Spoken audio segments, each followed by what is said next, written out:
اهلا بيكم في حلقه جديده من حلقات بودكاست بزنس اسهل. معاكم طارق بدر، كونتنت مانجر ات فاشن بوينت، ومحمد تو حمي. جد بحاول نعمل دي جي تو صوت تسقيف. انا لسه الصوت ده هتصدق احط لك صوت تسقيف بجد المره دي. حاضر هجيب لك الايفكت، مش مشكله. النهارده يا جماعه هنتكلم على حاجه كده طقت في دماغي، هي رحله البيزنس من خلال اجيال كتير. هنمشي كده واحده واحده. لو ايه النصايح اللي تهامي ممكن يقولها لاعداد الناس للبيزنس من هم صغيرين، لو انت في الجامعه، لو انت بتشتغل، واحده واحده كده، نصايح عامه سهله وبسيطه ابليكابل لكل مرحله عمريه. فتعالى نبتدي كده بالمرحله الكيندر جاردن. لو انت عندك اطفال في سن 10 سنين فما فوق، قول من 10 سنين ل 20 سنه كده، تمام؟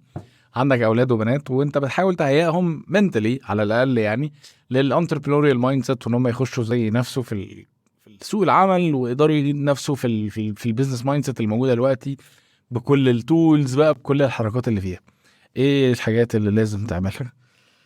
بص، هو يعني ايه موضوع الاطفال ده؟ موضوع بالنسبه لي شائك، لان هو بيطلب مني من قديم الازل. عايزين نعمل كورس باشن تو بروفيت للاطفال، وانا دايما بجاوب اجابه شويه صادمه، بقول لهم مش قضيتي. يعني هي مهمه جدا للاطفال، نزرع فيهم ده او تمام، ويكتشف شغفه من هو صغير وكل القصه دي، بس مش قضيتي. لان انا مهموم بهم الموظف اللي مطحون، اللي يعني عنده شويه قله حيله، مش عارف يعمل ايه، عنده التزامات ومسؤوليات، وفي نفس الوقت نفسه يعمل بيزنس ويعني يعمل حاجه اللي بيحبها ويبني كيان لنفسه. فانا دي القضيه اللي شغلاني اكتر. اوكي. بس يمكن انت قبل الحلقه ذكرت وقلت لي لو هتعمل ايه مع ابنك، يعني فانا اول مره افكر في حاجه زي كده. يلا بينا.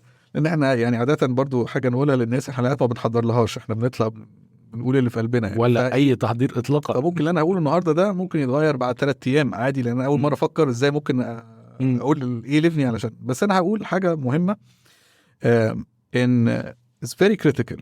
ما تنتقدش اي فكره هو بيقولها، يعني شجعه انه يفكر. ما هو الانتربرنور لازم في الاول يبقى عنده confidence ويبقى محترم دماغه، يعني ويبقى عنده ثقه ان ايه ده انا بفكر. يعني ازرع فيه سيلف ستيم مرعب.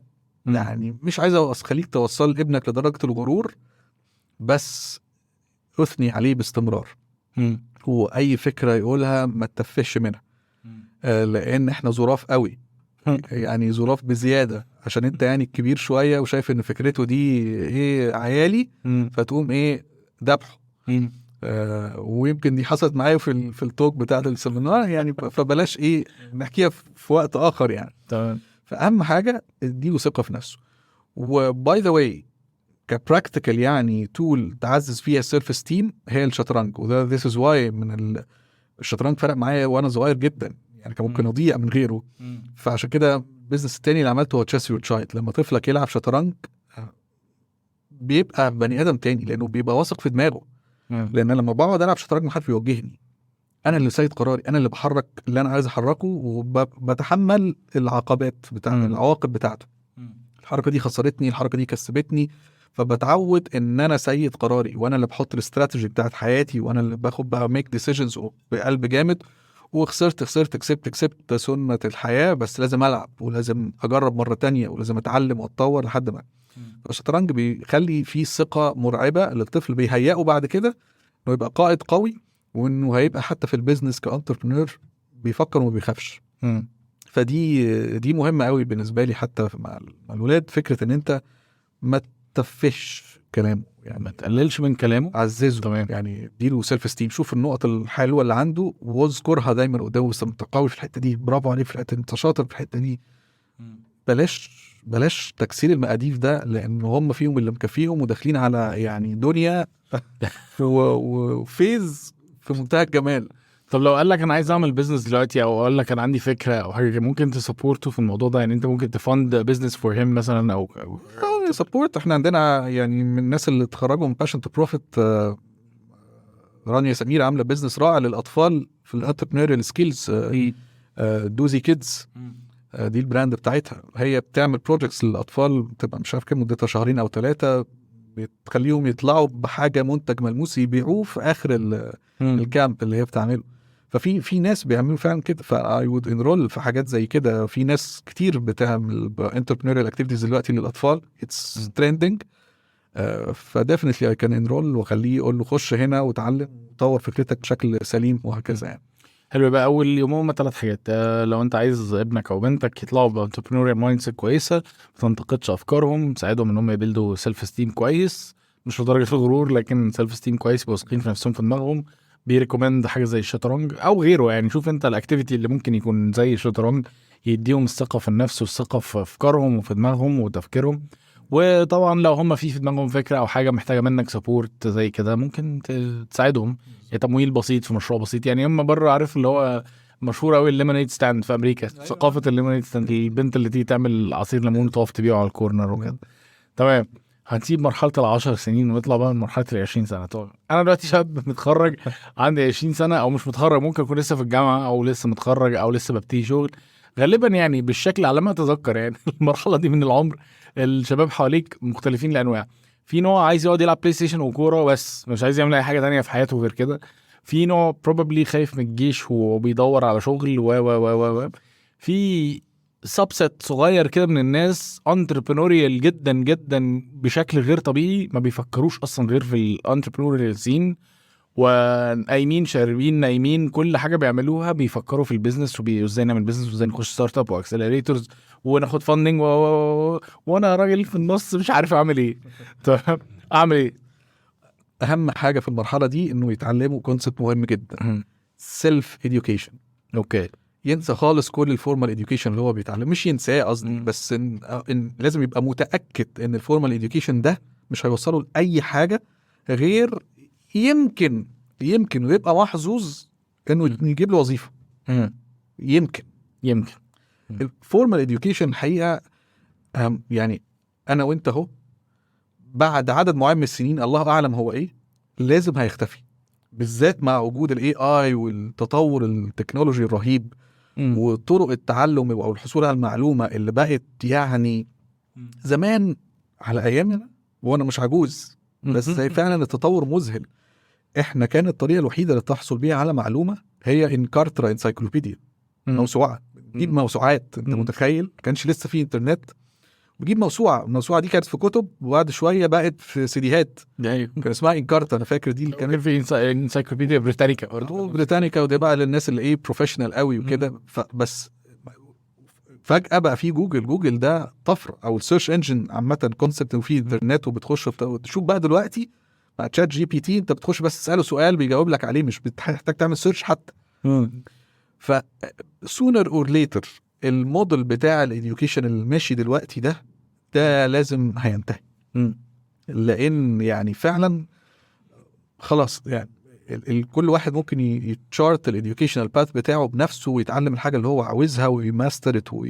وحتى الوظائف اللي هي بتهاير فور اديوكيشن دلوقتي تكاد تكون يعني معدوم. انت بتتسأل اسئله تانية خالص في الانترفيو غير انت ايه اللي درسته في كليتك يعني.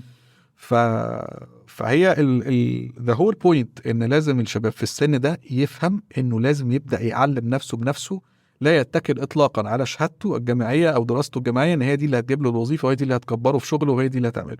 self education short for yourself and educational path، حاجه بقى انت بتحبها او عايز تتفوق فيها وتتميز فيها سواء في شغل او في your own business او ايا كان، اتعلمها بنفسك. اوكي. وفكره الستارت ابس ماشي حلو ان انت بتخش فيها مسابقات وهتبقى مع اصحابك وبتعملوا بروجكت مع بعض بس خليك فاهم ان دي يعني ايه ستارت اب بقله خبره، انت بتلبس نفسك في الحيط بشكل كبير، لان صعب جدا في سن صغير بخبره معدومه في البيزنس ان انت تدير مشروع بفاندز فيه ملايين. فيعني تبقى يعني very very special case لو دي حصلت. لكن انت محتاج خبره كبيره تقدر تبدا بيزنس لكن مش ستارت اب. الستارت اب اللي هي فيها هايبر جروث وفيها فاندز بملايين وبتاع، والله انا كنت لسه في كول بدون ذكر يعني السيت اب بتاع الكول يعني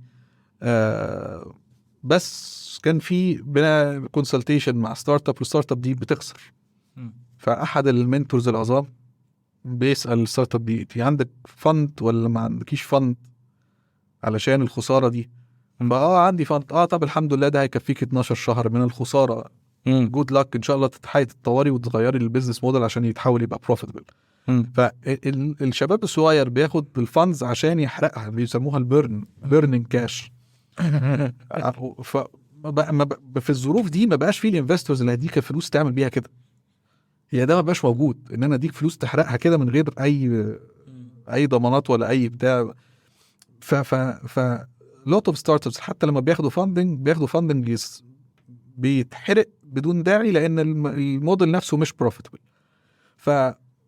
بلاش الموضه بتاعت الستارت ابس. اشجعك تبدا بيزنس وتفكر في بيزنس وتعمل حاجه وتجرب فيها، مفيش مشكله، حتى لو رحت الوظيفه بعد ما اتخرجت اعمل سايد بيزنس، بس بلاش الانجراف ورا الستارت اب. هتخش مسابقه فكره، يعني عندك فكره عايز تخش بيها مسابقه، جايز تكسب، فكرتك تكسب، انجوي ذا بروسيس، بس هتنزل تنفذ على الارض فكره ستارت اب فيها فاندز كبيره وفيها هايبر جروث وفيها كل القصه دي، عايزه ناس محنكين وعندهم تجارب قويه جدا في البيزنس قبل كده. اوكي. بس فدي نصيحتي، سيلف اديوكيشن في المرحله دي من عمرك، علم نفسك بنفسك. حلو. انا عايز هايلايت بس على حاجه مهمه جدا انت قلتها. هو قالها هو كلها في النص كده، قال ايه؟ سيلف اديوكيشن في حاجه انت بتحبها. ايوه بالظبط. انا معلش عشان this is personal experience، انا هقول لكم true story دي حصلت لي. انا لما اتخرجت من الجامعه بصيت كده، يعني كنت واعي بما فيه كفايه، انا بصيت على الماركت كده حواليا ولقيت ان في بومينج كان ساعتها بيحصل في الماركت بتاع اللي هو الفويس اوفر اي بي والنتورك كونكتيفيتي والحاجات دي كلها. فدخلت سيلف اديوكيشن، خدت كورسز طبعا بره الجامعه خالص، كلها بتتكلم بقى اللي هو نتوركينج والراوتنج والكلام ده كله، فويس اوفر اي بي تكنولوجي والكوميونيكيشن، كل الكلام ده. وكنت شاطر فيها جدا الحمد لله، وهي جابت لي شغل وهي اللي جابت لي الكارير، والكورسات دي اللي دخلتني كارير اللي هو الفويس كوميونيكيشن. وبعدين انا قاعد قدامكم دلوقتي ماليش دعوه بكارير فويس كوميونيكيشن، رميت الكورسات ورميت ال10 سنين اكسبيرينس في المجال ده، وبشتغل رايتر وبشتغل زي ما انتم شايفين هوست وكل الكلام ده. انا مش هقول ان هم ما لهمش لازمه، كل حاجه ليها لازمه في فتره معينه من العمر بتاعها، بس انا اللي بقوله ان هو في عالم افتراضي انا متخيل ان انا لو كنت من 20 سنه ابتديت، يعني وانا في سن ال20 ابتديت الرحله اللي انا ماشي فيها دلوقتي، كان الموضوع هيبقى احسن كتير. كنت وقت كتير من عمري هقضيه في الحاجه اللي انا بحبها، بروجرس كتير من عمري هيبقى في الحاجه اللي بعملها، بدل ما يبقى فيه 10 سنين انت بتيجي ات سام بوينت تقول الاكسبيرينس دي كلها كانها ما حصلتش، تبني في حاجه انت بتحبها. طب انت في الوقت ده كنت عارف ان انت بتحب الكتابه؟ انا عرفت ان انا بحب الكتابه تقريبا في اول سنه شغل ليا. اوكي. بس انت في مراحل بقى، يعني لا يعني قصدي المرحله اللي انت بدات فيها ان انت تتعلم الكورسات دي، هل كنت عارف ان انت بتحب الكتابه؟ لا يعني اول لما ابتديت موضوع بص كنت عارف ان انا بحب القصص وكده، بس خلي بالك انا بالنسبه لي عشان الوضع دلوقتي غير الوضع زمان، يعني انا فكره ان انا بحب الكتابه عايز اكتب دي ساعات لما انا ابتديت كانت مش حاجه مش فاليد. يعني تكتب ايه؟ في مين اللي بيكتب ده؟ مفيش حد بيكتب. مفيش حد يكتب قصه، يعني حتى لو بتحب، حتى لو انت متاكد ان this is 100% الحاجه اللي انت عايز تعملها، برضه مش تعملها. you have to get a job, you have to get فاهم، لازم يبقى في سالاري، لازم. فانا الفتره اللي ابتديت اقدر اقول فيها ان لا انا يا جماعه مش منطقي ان انا افضل مهندس وانا محتاج ابقى كده، كان عدى خلاص فتره طويله. ده بقى السبب بالظبط ليه انا ماليش دعوه بالاطفال والسن الجامعه. لان المرحله دي مرحله استكشافيه في حياه البني ادم، بيعرف فيها نفسه، او يعني بيعرف فيها ميوله وهواياته وبيحب ايه وما بيحبش ايه. فبرضه يعني سن الجامعه ما اقدرش اعرف هل ده السن المناسب الشخص ممكن يحدد فيها شغفه ومساره ايه والكلام ده كله. بس انا مختلف معاك في النقطه دي. هقول لك ليه بقى. اللي خلاني ما اعرفش الاكسبكتيشنز بتاعت السوسايتي. يعني انت لو جيت سالتني وانا خارج من ثانويه عامه طارق ايه اكتر حاجه انت بتحبها بدون تفكير، قصص افلام مسلسلات تمام. لو انت بتقول لي خلاص امشي ورا اللي انت بتحبه وشوف التراك ده يوديك فين، لا. كنت هقول لك خلاص بقى اداب مثلا، اخش يا معلم، اخش ألسن، اخش اداب، اخش حاجه لغويه، حاجه فاهم ادبي، حاجه فكر كده تمام. انما هو ده اللي انا بتكلم فيه، بالظبط. لما هو تمام بيجي يقول امشي ورا الحاجه اللي انت بتحبها، ان انت تخليه هو ده الجايد بتاعك. لان انت لو خليت الجايد بتاعك ايه هو البراكتيكال، ده اللي انا عملته. ايه هو البراكتيكال؟ خلاص البراكتيكال ده بومينج ماركت ومفيش فيه لسه انجينيرز كتير والناس مش عارفه فيه، يلا بينا نسرع فيه. لكن انا عارف انا بحب ايه، فاهم يعني. اظن انا مش متخيل ان في حد ممكن يوصل سن ال20 وهو ما عندوش فكره خالص هو بيحب ايه. ممكن يكون مش عارف ايه هو الفاينل ديستنيشن بتاعه، لكن اتليست هو عارف هو بيحب ايه دلوقتي. بص انا ساعات بهزر مع الناس بقول لهم بقول لهم احد الاسباب اللي بتخليني اركز مع الموظفين اكتر، بقول لهم هو كده كده اصل ايه قبل ما تتوظف حياتك مش بايدك، ما هو في حد بيصرف عليك. بالظبط. فبالتالي انت مضطر تمشي الباث اللي هو بتاع هخش المدرسه وبعدين اخلص المدرسه اخش الجامعه وبعدين اسيب الجامعه واتوظف اول وظيفه ريليتد باللي انا درسته يعني أو وظيفه وخلاص. قبل كده يمكن انا مش سيد قراري قوي، ما اقدرش اقول انا همشي في الباث ده. محدش يعني في الاخر عشان تروح مثلا تدرس في كليه انت بتحبها ممكن ابوك يرفض وما يديلكش فلوسها او طبعا فاهم. لكن بعد كده بقى انت هتخش وظيفه هيطلع عينك تكره نفسك تبتدي تدور على شغفك تجيلي يعني ففي الاخر هتوصل لي. بس هتوصل لي بقى وانت هنا دلوقتي اوريدي عندك سيلف اويرنس مش بطال، وعرفت انت ما بتحبش ايه وعرفت بتحب ايه وان الوظيفه دي انت مش عايز تكمل فيها او كذا او كذا، وعرفت تفتكر انا زمان كنت بحب وما بحبش وانا اقدر اخد الديسيجن. هيبقى بس العائق الوحيد ان انا عندي التزامات وفواتير وبيت واسره، بس اتليست انا عندي الديسيجن، انا بفند نفسي واقدر اغير الدفه، انا اللي اخد القرار. مش مستني حد يابروف القرار بتاعي. يبقى انا بحب اشتغل قبل ما ننقل على الثلاثينيين دلوقتي، قبل ما ننقل على موضوع الشباب الثلاثينيين خلاص يبقى احنا خلاص العشرينات طور نفسك ونفسك سيلف ليرن. انا مش هركز قوي معاه ان هو يفوكس على الباشن بتاعته، لان الحقيقه انا ما اعرفش سيكولوجيا اللي هو مهيأ ولا لا، بس انا عرفت الباشن بتاعي في اخر سنه في الكليه ديفينتلي، والتريسز بتاعته باينه من زمان. بس انا ما اقدرش اعمم او اقول ان في الجامعه او كده ان انت تقدر تبرسو يور باشن فروم داي 1 وانت لسه في الجامعه او بعد ما تتخرج على طول. ميبي هتحتاج تلبس في وظيفه تتعلم تاخد فيها خبره، بس اللي انا عايز استرس عليه جدا جدا جدا الكونسبت بتاع السيلف اديوكيشن. صح، ما تبطلش تتعلم يعني، سيبك من ما تعتمدش اطلاقا على كل سنين الفورمال اديوكيشن اللي انت خدتهم دول، ان انت تعلم نفسك بنفسك في حاجات ترندنج وبومينج وحلو وكل ده مفيدة ما في مرحلة اوكي، ويا حبذا بقى لو انت بدأت وعندك السبورت بتاع الفاميلي ان انت تعلم نفسك بنفسك في حاجة انت بتحبها، يا انت ملك نفسك وحظك وكده. بص هو على اقل تقدير انت لو ماشي ورا اللي انت بتحبه يبقى على اقل تقدير انت لما توصل لمرحله ان انت الثلاثينات اللي انت بتقول عليها دي هتيجي تبص تقول انا في العشرينات عملت الحاجه اللي انا بحبها at the very least يعني. انت فاهم، انت مش عايز تيجي تبص تقول في العشرينات انا ايه اللي عملته، انا اللي عندي 8 سنين مهندس وانا في العشرينات يعني ايه اللي خلاني اعمل كده في نفسي يعني. فاهم قصدي؟ فهو يعني ده الصوره مساي، وده اللي انا اقصده يعني فكره ان انت امشي ورا الحاجه اللي انت بتحبها وانت بتسيلف ليرن. يعني انت ممكن تكون اوكي انا دلوقتي متخرج من طب وهبتدي سيلف ليرن، ممكن تكون انت بتحب جرافيك ديزاين تعلم فوتوشوب ليه لا؟ امشي ورا الحاجه اللي انت بتحبها لان انت ما تعرفش توصل لفين.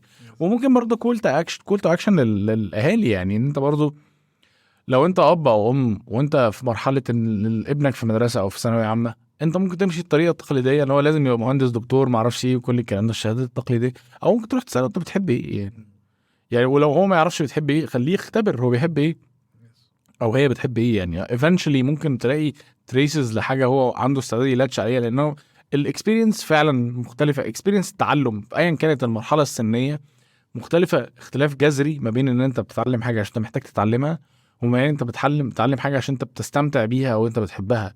يعني احنا كان بينزل لنا الداتا شيتس بتاعت البرودكت ما قولهاش اول من اخر 60 صفحه اقعد اقرا، وبعدين تبقى بتموت نفسك مش قادر، وبعدين يجي الدوكيمنت ظريفه كده فيها حاجه بتتعلمها بتلاقي نفسك مستمتع وانت بتبدع بيها. تمام، خرجنا بقى. انا في موضوع يعني الاديوكيشن ده انا في قاعده كده قايلها حتى اولادي بقول لهم انا مش عايزك تتفوق، انا عايزك تنجح بس.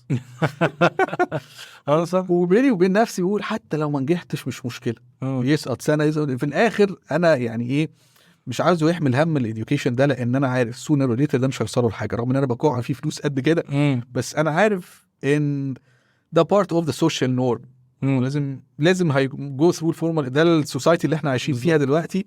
وانا زي ما الناس قلنا طبيعتي مليون مره بمشي جنب الحيط وما بحبش اكثر يعني ما افتكستش قوي في اسرتي ان احنا هنعمل اوت اوف نورم وهنعلم ولادنا بقى الهوم سكولينج والحاجات بقى وخرجهم بره المدرسه. مش هقدر اعمل كده سبب واحد بس، يعني مثلا عندي ولدين لو عملت كده امن مركزي الجيش هيبقى هيستعذبوا عذاب، فانا يمكن بعلمهم كل التعليم ده عشان لو دخل الجيش يخش في وضع محترم شويه. فانت بس في الاخر انا مش بحملهم طب ايه الحق ثانويه عامه، الحق انت ما جبتش تقديم في الجامعه، ينجح بس. يعني لو نجح، لان حياته الحقيقيه والنولج الحقيقيه هو هيكتسبها بعد مرحله الفورمال اديوكيشن بنفسه، هو هيعلم نفسه، او في الايه في الجوب اللي هو هيشتغل فيها، او لما يبدا البيزنس بتاعه، او ايا كان. تمام. دخلنا سن 30 الى 40. دول حبايبي بقى. دول برضو مختلفين يعني كتير. في منهم داخل 30 وهو شايل ايه ده انا اتجوزت ومخلف وبتاع ومعايا شقلة عيال ويلا بينا، وفي منهم لسه داخل النور ضارب في وشه ومش عارف هو ايه اللي حصل. انا كنت لسه بلعب كوره امبارح مع اصحابي ودلوقتي انا في الثلاثينات. تايه، ما عليهوش مسؤوليات كتير بس تايه. بس اللي احنا متفقين عليه ان انت عشان تسرفايف لحد سن 30 لو انت انسان طبيعي يعني، فانت اشتغلت ودخلت كوربريت لايف وكرهت نفسك غالبا يعني. فانت في الحاله دي جيت لتوهمي. طبعا هنا خلاص بقى، هنا انا بنخش في فيز النصيحه، يسمع بقى حلقات البودكاست كلها، بس هي الجوهر النصيحه في المرحله دي السايد بيزنس طبعا. ان انت حتى لو يا سيدي بتحب شغلك، بس حلوه يعني البيزنس. يمكن ممكن ما اتكلمناش في البرسبكتيف ده قبل كده في حلقات، بس البيزنس از ا بيرسونال ديفلوبمنت تول. يعني يا سيدي لو انت مش عاوز ان انت تعمل بيزنس مستقل وحابب شغلك وعايز تفضل في الوظيفه، الاكسرسايز بتاع ستارتنج ا بيزنس ده بيرسونال ديفلوبمنت تول جباره. هتتعلم فيها communication, public speaking, leadership, accounting, حسابات، ارقام، ماركتنج، سيلز، برودكت ديفلوبمنت، برودكت ديزاين. الحاجات دي كلها لما بتتعلمها انت بتبقى انسان تاني خالص، بتفكر بشكل مختلف. فكره ان انا بفكر وبكريت وبامباكت، بفيد الناس، مش باخد اوردر وبنفذ وباخد ريورد عليه. انت متخيل الفرق في يعني الوظيفه؟ انا واحد دي اوردر، انت ده التاسك بتاعتك هتنفذها، وحسب ما هتنفذها هتاخد السالري او البونس او whatever. لا، هنا انا عندي فيجن، حلمت حلم في حاجه عايز اغيرها، فبدات افكر وكريت فكره واطلعها للماركت وابتدي الناس تشتريها واشوف تاثيرها في حياتهم. فبقى انا هنا building my own empire, my legend. الحاجه بتاعتي، حاجه انا اللي عملتها. ده احساس رائع. ممكن تعمل ده كسايد بيزنس حتى لو انت دلوقتي، وده بقى ما فيهوش مخاطره. يعني ما حدش بقى يدخلنا في سكه المخاطره والفلوس وهخسر والدنيا والدولار وبتاع. انت مش هتخسر اي حاجه انك تبدا تعمل بيزنس اون ذا سايد جنب الوظيفه. بالظبط. حاجه صغيره في ساعتين 3 في اليوم كده، تبتدي تشتغل على الاكسرسايز ده، انت هتطور نفسك بشكل رهيب، هتبتدي تفكر بشكل مختلف، هتتعلم بشكل مختلف، هتقابل ناس بشكل مختلف، هتعمل علاقات جديده بشكل مختلف. قصه تانية خالص، هتطلع احسن ما فيك، المبدع اللي جواك. حلو. مش يعني ايه اللي جواك برضو، بس حاجه.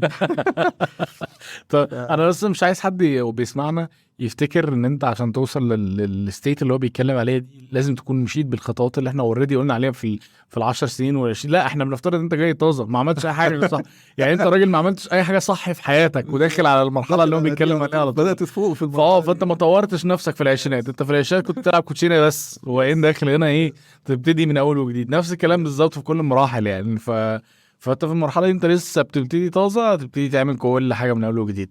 تمام. فانت هنا انت بالنسبه لك انت الثلاثينات يعني سايد بزنس. يعني انت this is where you need to be creating a side business يعني. تمام. خلاص.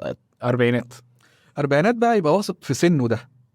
ما يقولش it's too late، لان السن ده عبقري، السن ده عظيم. وحتى كل الاحصائيات بتقول من انجح يعني the highest success rate للناس اللي بيبداوا بيزنس هو اللي بيبداوا بعد سن ال40. على ده لان ده النور. هو ليه ده مش مشهور، او ليه ده يعني لما بتشوف قصص النجاح ايه، مارك زوكربيرج في العشرينات عمل ايه، وبص الستارت اب شباب صغيرين وعملوا ايه وبياخدوا فاند بملايين، فانا بحس ان الستارت فاتني. ده شباب صغيرين عاملين مشاريع وحاجات وتك وستارت ابس وقصه، وانا وقاعد ما بعملش حاجه. السن ده سن مثالي تبدا فيه بيزنس، البيزنس الطبيعي العادي، مش لازم الستارت اب والهركه دي. بس انت بتعمل بيزنس لين كم النضج اللي انت وصلت له بعد سن ال40 ده هيخليك عاقل وراسي، وخطواتك محسوبه ومدروسه، عندك خبرات كبيره جدا، علاقات كتيره جدا، سيلف اويرنس عالي جدا، فهمت عن نفسك حاجات كتير. سن ال40 ده نقله مذهله. انا ما كنتش متخيل كده يعني. لما عديت ل40 هو ايه ده؟ يعني تاني يوم على طول، يعني بعد عيد ميلادك بتحتفل تاني يوم تصحى هو ايه ده؟ هو انا مالي فيه انت عارف انا نظري اتغير. انا لسه قاعد مع حد بقول له انا لاول مره لما باجي ابص على الموبايل دلوقتي بلاقي عايز نضاره، مش بشوف زي زمان. طلع قال، فهو واحد صديقي يعني قال لي تصدق ان هو الدكتور، انا رحت للدكتور بنفس السبب ده، قال لي انت بعد ال40 نظرك بيتحسن فعلا. بيتحسن، فبتبقى انت محتاج تشيل انك تقدر تقرا عادي من على الموبايل، بس لما تبقى الحاجه قريبه. الحاجه قريبه وهو انا لابس النضاره ما بشوفهاش. اوكي. فانا كنت فاكر ان نظري بيروح بقى. طلع قال لي لا، ده انت نظرك بيتحسن. اوكي. يعني وبالتالي ممكن تقرا من غير النضاره. ايه ده؟ ففي حاجات كتير بتظهر بقى بين غريبه. يعني حاجات غريبه. فالليفرج ده، وطبعا ده ذكرت بقى في القرآن، وعندنا ان سن ال40 ده سن النضج وسن الوعي وسن الرشد وسن كل حاجة. فاستغله بالعكس، ده السن ده ذهب، سن عبقري. يبقى اهم حاجه don't judge your age. يعني انت ما تجيش عايز تبدا بيزنس ابدا، وعايز تبدا خلاص تاند يور كوربريت لايف اندت خلاص، انت اللي فاضل ده عايز again from scratch. انت راجل صفر وما عملتش اي حاجه خالص، انت راجل شغال طول عمرك موظف في شركه ما، وكاريرك تطور او ما تطورش ايا كان يعني، وجيت في سن 41 40 42 ايا كان، قلت لا بص اقول لك انا عايز ابتدي اعمل بيزنس عادي. طبعا عادي، ده سن ذهبي، ده السن المثالي يعني. فاستغل الفرصه دي من 40 ل50 دول السن الزهوه رياده الاعمال، عشان تختم حياتك ختام اللي انت نفسك فيه، ما تبقاش بقى ندمان يعني. 50 فما فوق بقى. 50 فما فوق لسه عندك فرصه. بس يعني يمكن شفنا كذا نموذج عندنا في فاشن تو بروفيت بدأوا بعد هذا السن، وعملوا حاجات جميلة جدا والله. يعني افتكر يعني يمكن الحاجة الوحيدة اللي هقولها ان هقول له بعد ال50 ما يحكمش على سنه بالعمر، يعني بالكم سنة. هو قلبك اخباره ايه؟ يعني انت بعد ال50 ده يا اما هتبتدي بقى ايه، هو فين دواء الروماتيزم ودواء الركب وهتبقى عايش في المود ده، يا اما انا عايز بقى اعيش احلى حياه في الشويه اللي فاضلين لي. فالحياه دي بقى هي ايه؟ خلاص بقى كده كده الكوربريت اتس اندنج، يعني مش هبقى باقي عليها. فليتس بقى ليف. انا اقول لك على حاجه، ال50 فما فوق عندهم ريسورس رهيب. يعني هم محتاجين فعلا يعملوا له ليفرج، ان مفيش اكسبكتيشنز. بالظبط يا باشا، انت بتشتغل كومبليتلي فري. يعني انت لو عملت بيزنس وما نجحش محدش هيقول لك حاجه. يعني لو عملت وابتديت باشن جديد محدش هيقول لك حاجه، بالعكس ده غالبا الناس كلها تسقف لك تقول لك برافو عليك ان انت بتبتدي حاجه جديده، برافو عليك انت بتحاول تشغل وقتك، برافو عليك انت مش عايز زي ما هو توهمي يقول لك تقعد تتسحل بقى مع الدواء والمرض والسن وكده. لا بالعكس، ده انت بتحاول تعيش في حاجه انت بتحبها. فده ريسورس يمكن انت من اول هنا الستيج يعني قبل كده هيبقى دايما في اكسبكتيشن. انت بتعملش كده ليه؟ انت ما بتشتغلش كده ليه؟ طب تاكلش عيالك مش عارف ايه ليه؟ فاهم؟ من اول هنا خلاص انت خدمت عيالك اتجوزوا، انت بالظبط انت خدمت خدمتك يعني. فانت اللي هو من اول هنا في حريه كده. ما اعتقدش انت بتيجي في اي مرحله تانية من المراحل السنيه ان انت ما فيش اي نوع من انواع الجادجمنت يعني. بس كده يعني enjoy it. تقوليش بقى من 60 ل70. ما انا قلت 50 فما فوق يعني. لا والله اقول لك على حاجه. طب بص، عشان اقول لك يعني انا ما كنتش ناوي اروح الحته دي، بس في فيلم يا جماعه اللي ما شافش الفيلم ده، فيلم العبقري اسمه ذا انترن. شفته؟ اوكي. الفيلم ذا انترن يعني بسرعه كده في قصه بطوله روبرت دينيرو. قصته ان هو راجل عنده حاجه و70 سنه او 70 سنه اظن يعني، ومراته متوفيه وقاعد زهقان وهو بيحب يشتغل وعايز يشتغل، فراح بقى انترن في شركه ستارت اب. فانا فاكر احدى المشاهد اللي عجبتني قوي، واحد من بيقول له من اللي بيعملوا الانترفيو بيقول له انت شايف نفسك فين كمان 10 سنين؟ رد عليه قال له وانا عندي 80 سنه يعني. السؤال ده does not apply to you. بس الجاست يعني العصاره بتاعت الفيلم ان هو يعني it's never too late. لسه انت برضو مفيد، لسه تقدر تعمل، لسه تقدر تبدع، لسه تقدر تعمل حاجات كتير يعني. عموما اهم نقطه بس هايلايت عليها تاني، ان مفيش اي حاجه من الحاجات اللي احنا كنا بنقول عليها دي تراكميه. يعني ايا كان، يعني مفيش حد انت عشان ما تعملش معاك اللي احنا قلناه في 10 او 20 يبقى انت ما ينفعش تعمل اللي في 30. لا، اي نقطه من الحاجات دي بلاج اند بلاي. شوف انت فين ونطبق النصيحه دي على نفسك، او لو على اولادك بقى شوف انت عايز تعمل ايه يعني. كل واحد يشوف المناسب ليه. بس كده. حلقه انا مبسوط استمتعت والله. السبجكت كان ظريف. حلو جديده. اللي عنده اسئله او اقتراحات او حاجه بيبعت لنا، يتواصل معانا لاي سبب من الاسباب يعني، يبعت لي انا على طارق@passionpoint.co. تاني طارق@passionpoint.co. اسئلتكم، اقتراحاتكم، اقتراحات الحلقات وهكذا، وانا بقرا الحاجات دي كلها على طول. ونستناكم ان شاء الله في الحلقه الجايه. تمام، شكرا. السوشيال شير والريفيو. دونت فورجيت شير اند ريفيو. شير الحلقات يا جماعه مع اصحابكم، شيرت مع الناس اللي انتوا حاسين ممكن ياخدوا فاليو منها، شير مع الناس اللي باديه بيزنس، اللي لسه بتبتدي بيزنس، في فاليو رهيب في كل حلقه. ممكن حتى مش لازم يسمع كل الحلقات، يسمع الحلقات المناسبه للتوبيك اللي هو بيدور عليه. بس كده، اشوفكم الحلقه الجايه ان شاء الله. شكرا.